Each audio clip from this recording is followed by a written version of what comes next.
Good morning, everybody. It's Marty the JavaScript Party. My buddy Rhett, and I got a nut for her today. She don't like these nuts. We're getting close to being done with them.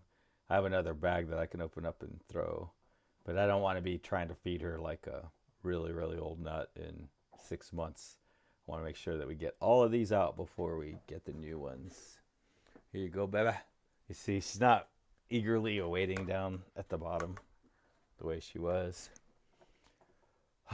So we are stuck in the learning lane. Um, Basically, I'm working on this application and all that, and there's literally like if I do 365 videos in a year, which is pretty close, probably it's probably more like 360 or something. If I do 360, probably every video I could give a different reason why I do this. But one of the points is that when I'm working on enterprise sort of applications, I can't really take the time to truly understand some phenomenon that I may see along the way.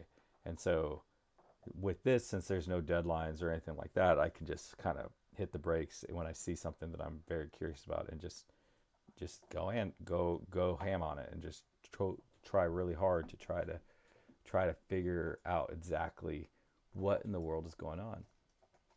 And one of the things that I've seen in applications is that with most enterprise applications, web applications, if you just kind of let them sit there for a while, they'll just start becoming less and less responsive. But it's kind of a feeling, right? I've never really been able to put a number to it. Well, now as I'm digging through this, I've kind of come across something that sort of gives you some like numerical sort of of measurement of what I was just sort of sensing before. If you work in a place where you say from time to time, oh, well, like every few hours, just go ahead and refresh the screen. Like if that's what you say, then you have a memory leak. I mean, that's 100%, that's your problem. Like I remember hearing, um, you know, so I had a thing that everybody gets all the time here in the U.S. A virus, and basically I lost taste, and I had never really lost. I couldn't taste anything, and so for like 2 years I couldn't taste anything, and then I watched a YouTube video where this doctor was saying every time, like, there's other reasons why you would lose taste, but every single time I've ever seen a patient that couldn't taste anything, it was because they had an ear infection. Well, I had never ever in my life had an ear infection before, so that was my first one. It was a novel experience, and sure enough, once I found out, oh, I have an ear infection, then I was able to treat my ear infection and look up remedies and stuff and found ways to treat it, and then my taste came back. Um, that's how very similar to the way these memory. I had observed over and over again that these applications get slower and slower and slower, and I had also heard that there was memory leaks sometimes, that a lot of times you have memory leaks. And then so I started looking at memory, and we came across this concept of detached nodes. So if you hit this, and if you click on the browser and you hit F12, that's one of many ways to do it, you'll get a pop-up, and you should have these choices up here. Sometimes you can't see the choices because they'll get behind this guy, so you can just click that and you can see the other ones. But if you choose the memory one, then you'll see these profiles, and there's this heap snapshot, which is just sort of for me, it's turned out to be a bit of a trap because there's just so much information that I can't really make make sense of it. It's just like, to me at this point, it's kind of like in the Matrix when he's just like, oh, some people they just see a bunch of symbols, but I see things in there.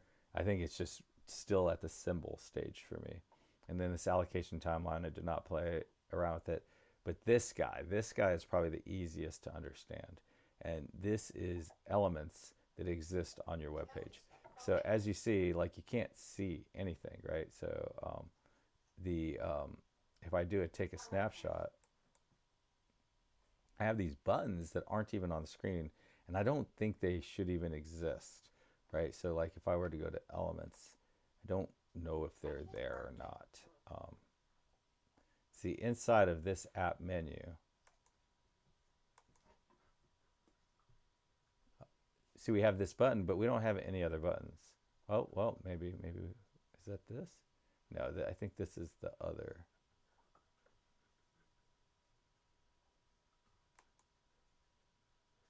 Okay, so this is just like an empty div, a map menu div. But if I look at my detached, oops, wrong one, detached nodes, I have these buttons that aren't even in the screen. I don't think they exist anywhere in the website, and they're there, and I don't think they'll ever go away. So as I interact, I'll get more and more of these things. So if I just move over and just sort of click things open, close them, do stuff like that, and then I go and I rerun another um, profile. If I take another snapshot, now you see I have 20 of these counts of these things instead of 10. And so what's happening is it's slowly but surely. Here's what I think. So there are languages in which whenever you make statements, you also add on like your level of understanding and why you understand it. So you'd be like, oh, I've heard, or I saw, or like that's always added on. So I believe, I should have said, I believe that as this application gets, as I move around in this application and do stuff, um, that more and more um, of these detached nodes will just sort of start to appear, and and then that memory will continue to grow, and then um, we'll start just having more and more things that are just like I have 24 of these tables that are not reachable by memory. And I think with time, this number will get into the tens of thousands. Like if I set up like an automated test and run this for run automated things, just adding and deleting things, I'll end up with hundreds of thousands of these nodes, and um, and and then that's just going to bring the entire application to its knees. And I would really like to understand how that works and why that works. And I don't know why I want to understand that. Um, there may not be any actual value to understanding that, but I want to understand that because I like understanding things. So I suspect that I'm going to be working on this probably till the end of October, just trying to understand this whole concept. And the reason I'm willing to sacrifice so much time to learn that is because this is probably a once in a lifetime opportunity. Yeah, this opportunity to do this will probably never, ever, ever come up in the rest of my life. So if I'm going to learn this, it's got to be now. Um, so that is why the this like if you look at this screen here, like there was probably when on day one when you would run a heap snapshot, and this may make more sense to me now that I've been playing around with this stuff. Like it probably wasn't this complicated. There probably was. It was probably a lot easier to understand what all like these things just sort of kept getting added over time. And had I hopped on that train, had I been in this situation, hopped on that train and understood it, um, then I would know how to do that. And then every new thing that came out, I would just have to learn that one little delta, and then that would be good. But like it says, I have 3 documents, and I believe the entire page is a document. So it looks like I have 3 versions of this application that are in existence, you know. And it says preview not available, so I don't even know what that means.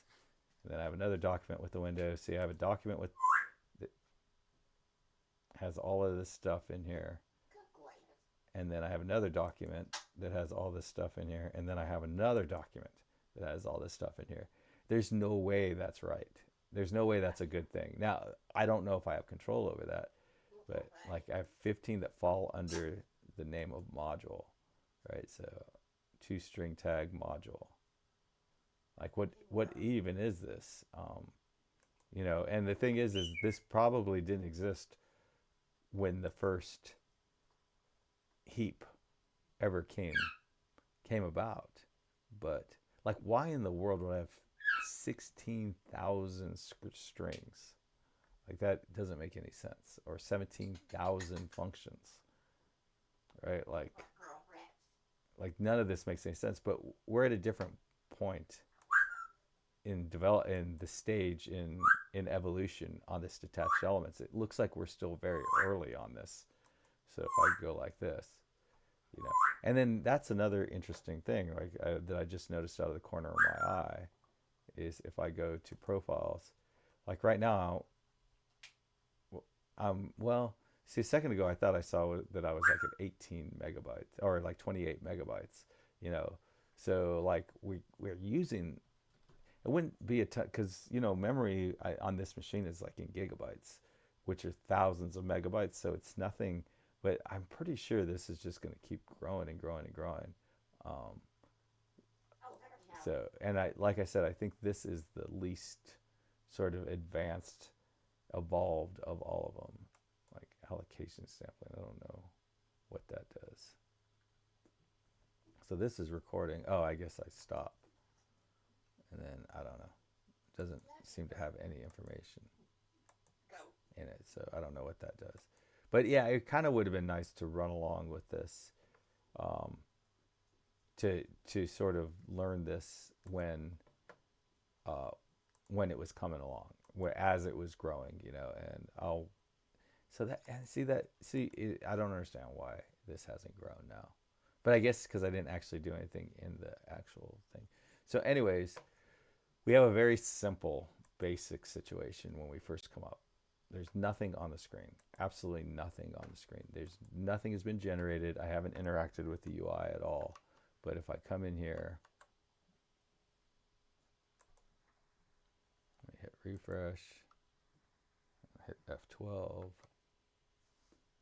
If I come in here and I run a snapshot, we have these things. And it doesn't make any sense that they exist. So it would be good to figure that out. So we were talking to ChatGPT yesterday, and it was saying that it thought that it might be sort of maybe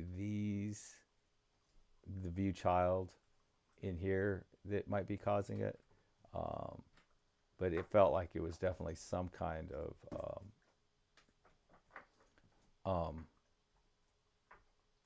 JavaScript that was causing it. But the problem is that we have very, very deep, strong coupling between the UI and the JavaScript. So so we can't compile it without this stuff. Let's see, like, but we could. So everything needs to exist. But if we do this, we probably will have some stuff breaking. Well, maybe not. So it looks like we don't even need that view child menu trigger. Oh, yeah, we do need it because it needs a menu trigger in the template. But it may not. Maybe we don't need it. Let's just try getting rid of that and see if we get any outcomes. Now I suspect, and this is kind of where my mind always goes, and many times I'm wrong, is my suspicion is that like there may not be answers for these problems, and there are individuals who are responsible for coming up with these answers, and they are kind of trying to keep them down and dirty. Like there may not be anything that can be done about this, but maybe there is. We won't know until we try. But so I got rid of that view,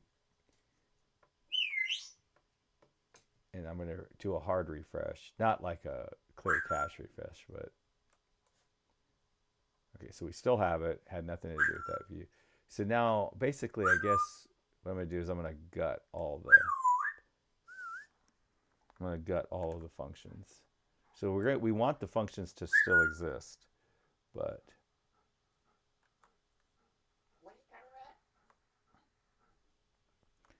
so, and then this is sort of the downside, and it's no big deal. Like I want to keep those,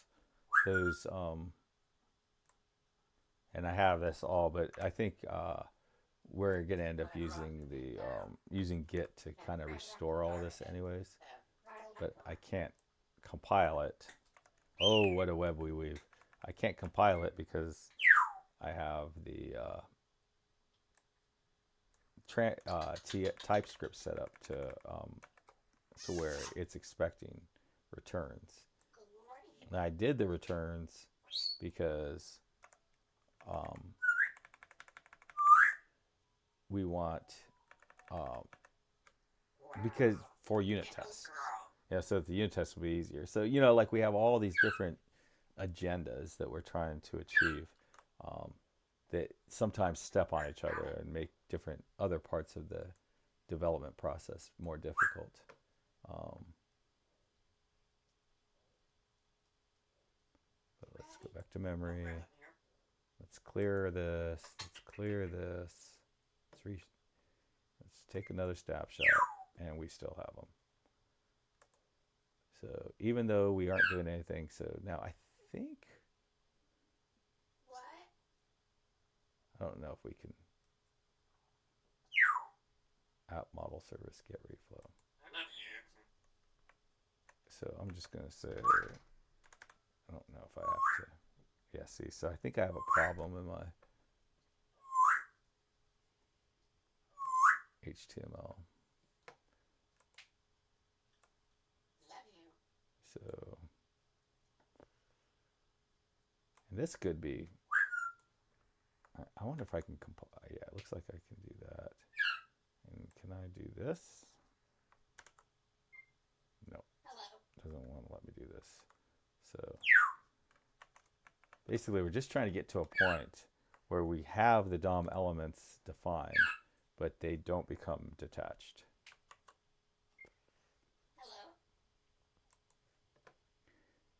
Yeah. Take snapshot. Oh, we still have them. Okay. So we don't have any TypeScript, I don't think.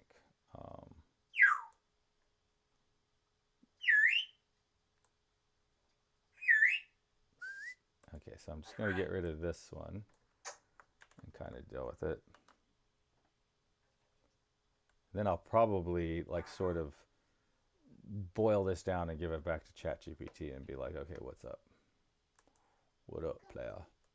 Well, I'll tell you, I definitely do not understand how in the world that technology can exist. But like I know that I have a very difficult time understanding how the debugger works, because it's like compiled code, it's transpiled code, but it lets you debug through it untranspiled. It's crazy how that works.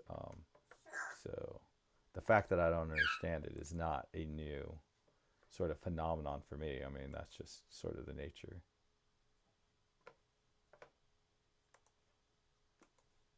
It's interesting that it goes straight in there. So yeah, it's still there. Um, and I can't imagine that I did anything to cause this thing to be. All right, so now we don't have any code that does anything.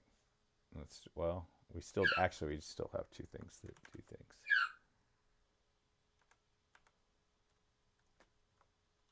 Let's try that.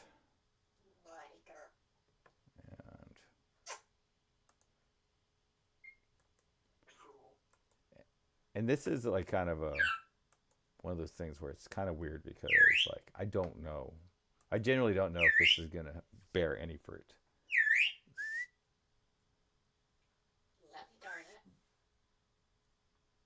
I went to watch this look at the freaking memory.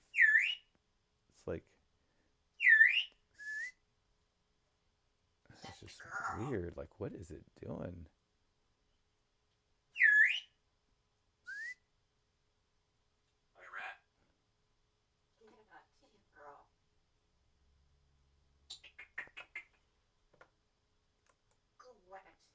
So we still have that. Okay. And now we're going to get rid of UI service.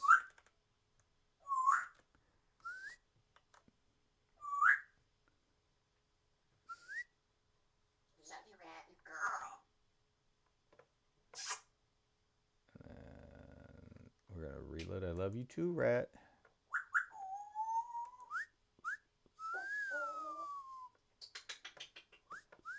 I guess we should wait for it to settle down.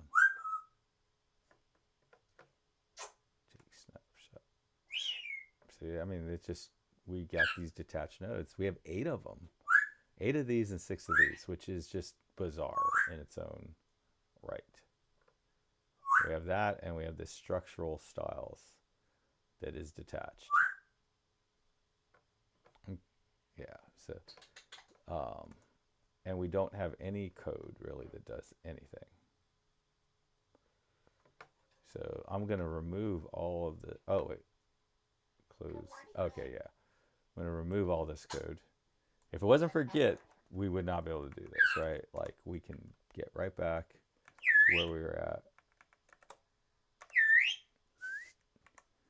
So basically what I'm trying to do right now is just constrain this, make this so small that I can paste it into ChatGPT and ask for it to explain why, if it can. Now, the thing you have to realize with ChatGPT is it's just going to go through everything and do a bunch of comparisons and try to figure out figure out what the most accepted answer is. So like I would kind of, the analogy I would give is it's like a dictionary, right? Like a dictionary, you look in a dictionary, like an actual book dictionary, and it tells you what the proper spelling for something is supposed to be. It doesn't mean that that's the true spelling. It just means that's the accepted spelling.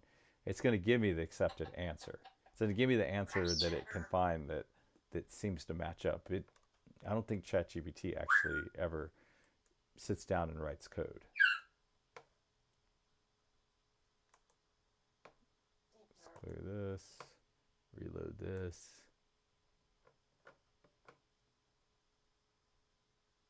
Take the snapshot, and we still have it. Okay, so now let's come over here, and I guess it would be good to just sort of remove this. See, like, there's not even...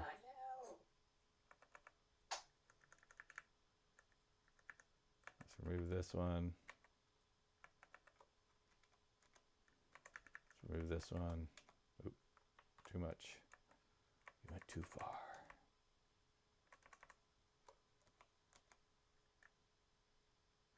Let's remove this one. And we'll just simplify this as much as we can and see if it still has the issue. A lot of this also for me is kind of like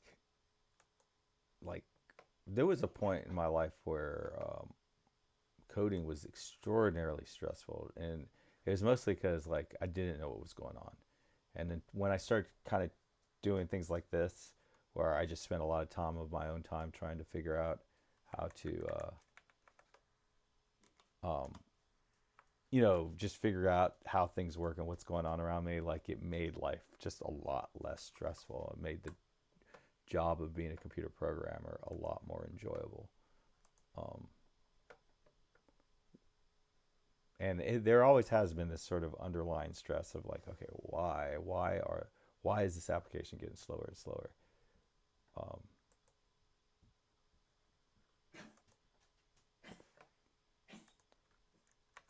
And I just want to freaking get this narrowed down to like, well, I just want to kind of keep removing things until I find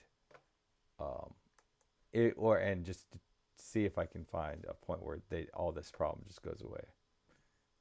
Because all 3 of these keep coming back.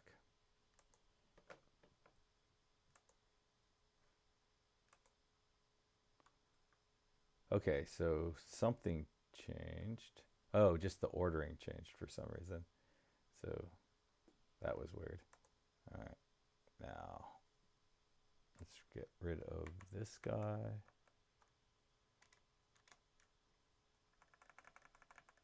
This guy. That would be wild if it was these data.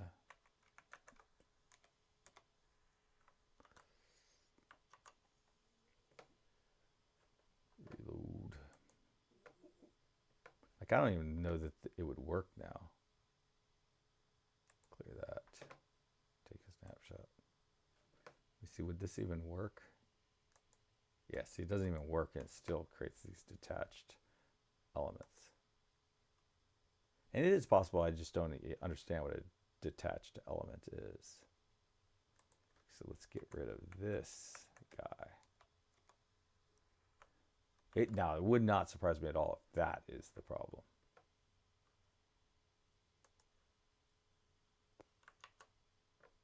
And then I just don't even know what kind of conclusion. It's going to take me forever to come up with sort of my mindset of, because that's kind of like part of the point of using Angular material, right? Is that they take care of these sorts of behind the scenes kind of things for you.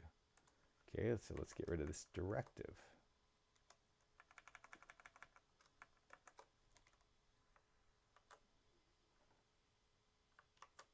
So now we don't even have any directives at all.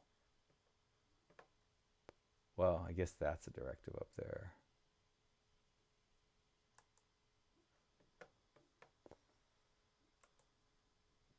Okay, so we lost two things when we got that, and we don't have as large of a node count of these two buttons. Now it's 5 and 3 instead of 8 and 4, or 8 and 6. So we've lost half of these detached nodes. So I'm really starting to get to the point where I'm pretty sure that this is not something that we have any control over, and hopefully is the kind of thing that will just sort of disappear on its own. Let's get rid of the tab index.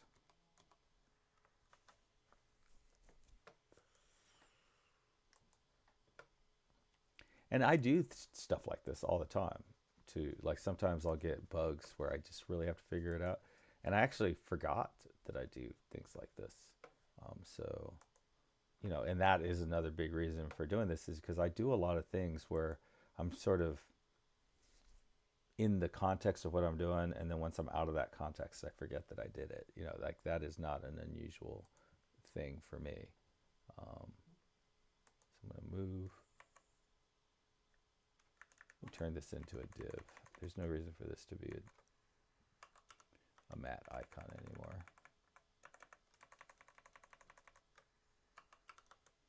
So I feel like if those buttons go away once I turn that to a div, then there's nothing I can do about that. See, now you see that you can see those on the screen now. So they won't be detached because they're on the screen, I would think.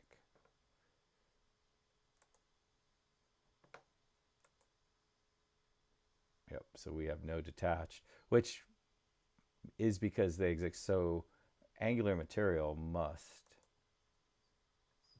So if I let me undo one of them. Oh, let's do this.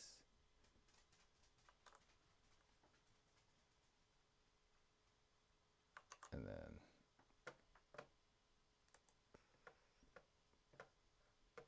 and this is kind of the thing, is like, it's like a lot of times when you run into issues like this, you get like, whoever is, there's probably someone that will just like deny that, you know, will be like, they have a position of authority, and they will deny that that even exists, you know. And then you kind of have to dance around and try to figure out how to fix it around them. um, Sort of just the reality of being a software developer, probably being any kind of job. All right, so there's nothing happening in here. Actually, let's go ahead and get rid of these two. Well, actually, I don't think I can. But there is no code. There's no code that I wrote in here. Right? All I did was import the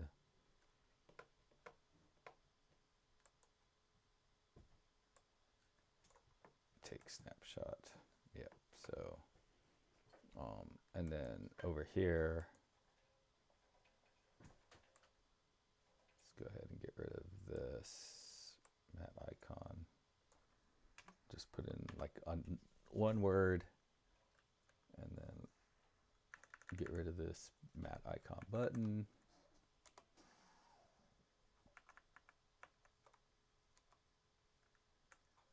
So see what we get here.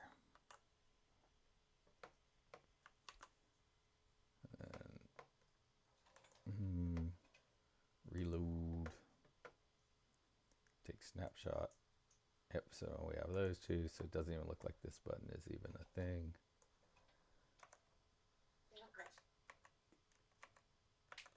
So we are slowly but surely like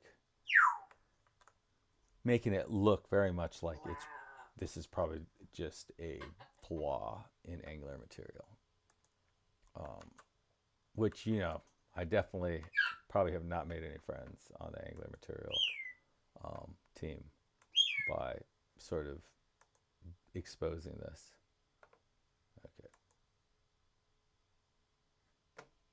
Okay, so we are down to this, so I think it's important. I guess I kind of have to go. It's 8:57, so it's 3 minutes till I have to go. It is Friday though, so tomorrow, I guess Saturday, I'll feed this information to the. Do I even need the? I don't think I need the icon anymore. Let me do that. Get rid of that.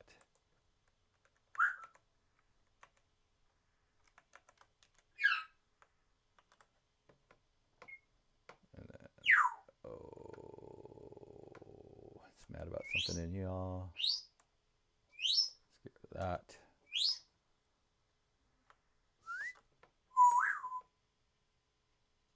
So this is all I have right now. So this one didn't cause a problem, right? But it doesn't have a drop down. And I may actually go away from using the map menu.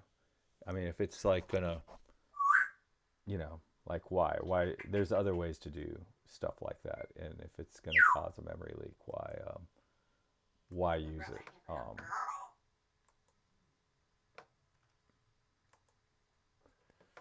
Not stinks because I have unit tests built around that. So yeah, it literally made, if I understand this right, 3 versions of this, and there's nothing on the screen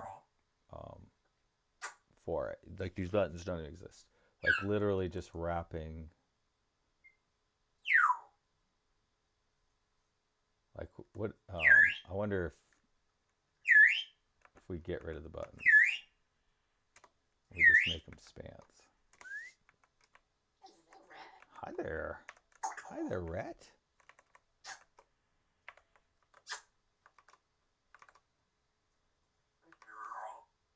So now we don't even have buttons. All we have are spans in there.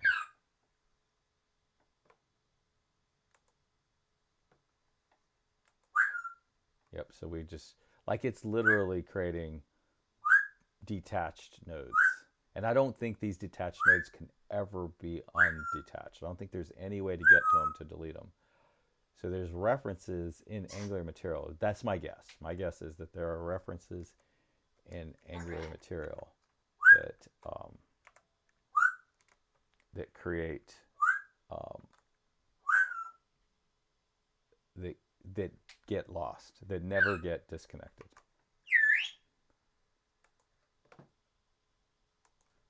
Now, it's easy for me to kind of try to get high and mighty now. Yeah, so there's 2 of them now. The to try to get all high and mighty and stuff like that, but you know, the folks over at Angular Material are in fact regular human beings with lives and stuff like that. And you know, this, I'm sure whatever this is probably a nasty bug. But anyways, tomorrow I will sort of dig in a little bit more with the tool that parses through all the knowledge on the internet and tells me what the accepted answer is based on the information that I feed it. Um, and we'll see. We'll see what the official answer of why this code that literally has no code of ours, map menu, literally all it does is input the map menu and all that. So even if there was, I'm not doing something right? Like it's possible that I'm not doing something in such a way that I should be doing it. It still shouldn't do this, I don't think. Maybe, but it should be like, hey, if you don't do X, Y, Z, if you don't add this call, if you don't do that, you're going to get a memory leak. Um, but that's where we're at. Um, I don't. I feel like the ones where we add something. I don't know if this will. Yeah, you can't add anything. The ones where we add something and we still have it. Actually, that'll be curious. Those will be interesting. A lot more. We may have a lot more control over those. Yeah, so nothing happened, even though I interacted with this. But I do think I might not want to use Angular material dropdown for that, and because I just don't want the memory leak. I don't think that's a good use of memory. Anyways, happy coding, everybody. Bye.